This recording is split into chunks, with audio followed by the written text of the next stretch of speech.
Good morning. It is Thursday, September the 26th, and here are my takeaways from AEW Grand Slam. I'm not going to do a full review of everything that happened. I'm just going to give you three or four takeaways that I got from watching the show. I really enjoyed it. I thought it was great dynamite.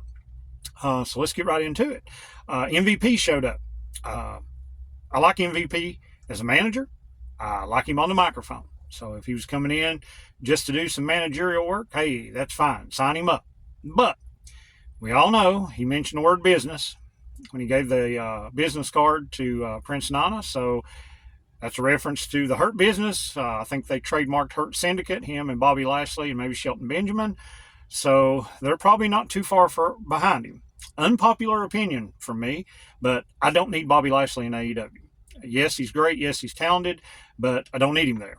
Shelton Benjamin, I think, would be an asset. He's veteran, technical wrestler in the ring. He could take some pinfalls. He could help get some younger guys over, and then he would be great backstage as a coach. But Bobby Lashley, if he comes in, he's going to have to win everything, be booked strong. And as much as I love AEW, Tony Khan has had some misses when it comes to booking the big guys. Wardlow, Hobbs, Miro, so those type of things just haven't worked for him on those type of characters. So I don't know what Bobby Lashley is going to bring to the table. Yes, he might get a few eyeballs. He's got a lot of great fan support and people love him, but is he going to be that much of a draw that he's going to help ratings, help attendance? And then again, how are you going to book him? Now, would some of the matchups be great? Yeah, I think him and Moxley would be a pretty good match. Or, him and looks like they're going to set up for Lashley against Swerve. That'll be interesting to look at. But overall, I just don't need another ex-WWE. The roster's too full the way it is. I've said that for a long time. I think it needs to be split up some. And maybe when Shockwave comes, it will. Or, I think some people should be on Ring of Honor and Ring of Honor only, but that's just my opinion. You can let me know in the comments what you think. It's just like Ricochet. I didn't really need Ricochet. There's a lot of other guys that can do the things that Ricochet did.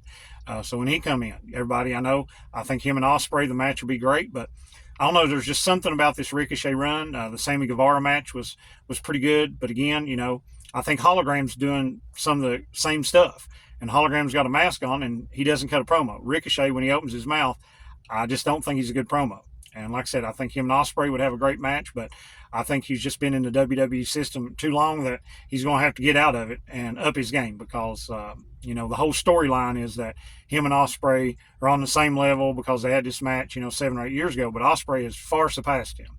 And, the match you have with Beast Mortos. I love Beast Mortos now. That's a whole different episode that I could do just on the Beast Mortos. I mean, when he hits you, you can feel it coming through the TV. Plus, he can do aerial stuff, so I love the Beast Mortos. But I just don't think Ricochet's there, so same thing with Bobby Lashley. I don't need another ex-WWE guy to come in like that I don't know how they're going to fare and what we're going to do with them.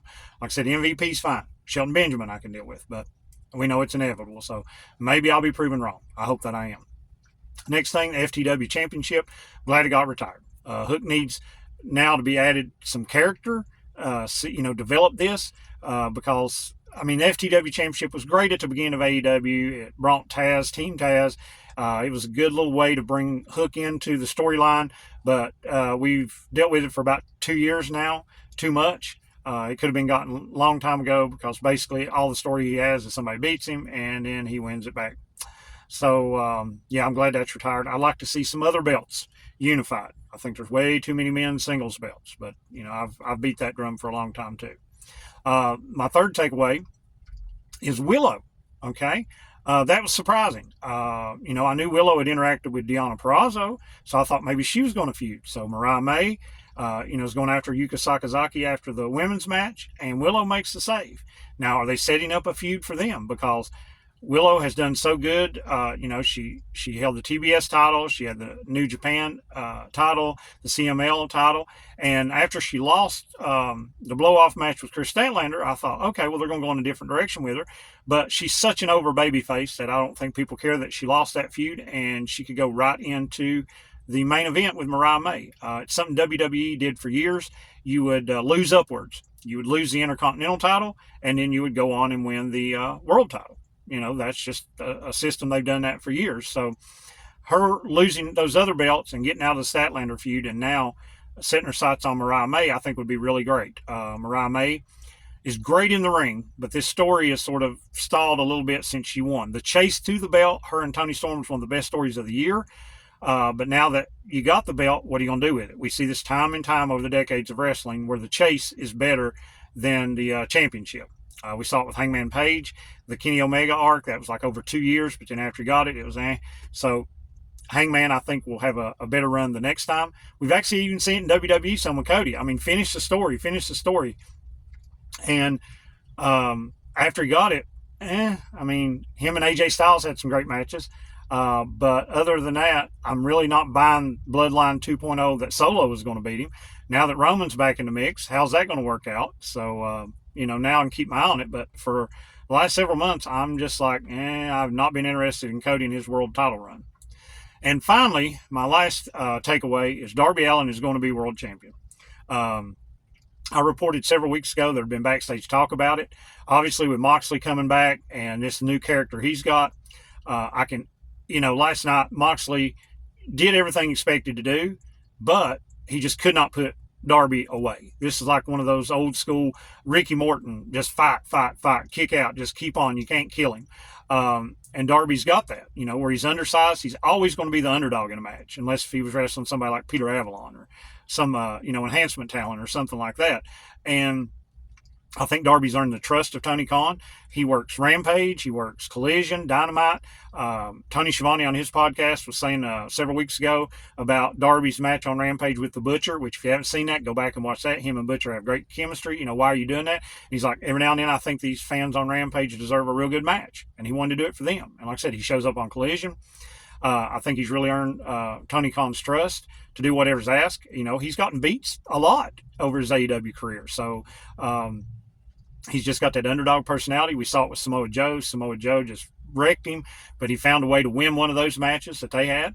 And, Moxley just could not keep him down. I mean, the AEW fans were chanting, you can't kill him.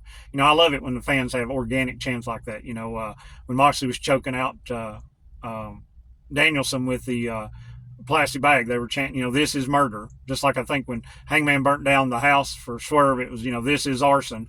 I love those organic chants like that. So, Darby, even though he lost, he got over in defeat. And we know Danielson has said in the past that he has the utmost respect for Jon Moxley. So I could easily see him that he picked Moxley to, take the title off him so he can go into semi-retirement, have his next surgery, and at Wrestle Dream, it'll be in Washington. So that's what I'm looking for, that Danielson will drop the belt to Moxley. Moxley and his new little group will have it for several months, and whatever they're doing with this faction. And Darby can work his way back up, and then one of the pay-per-views at the beginning of next year, he can beat Moxley and legitimize him. And then I want to see a Darby Allin run, because like I said, babyface, and no matter who they put up against him, he is going to feel like the underdog. And that, I think, can make for some great dynamic matches and maybe a good world title run. So that was my takeaways from AEW Grand Slam. Let me know in the comments what you think. And until next time, don't make mistakes. Trust Ed Stakes.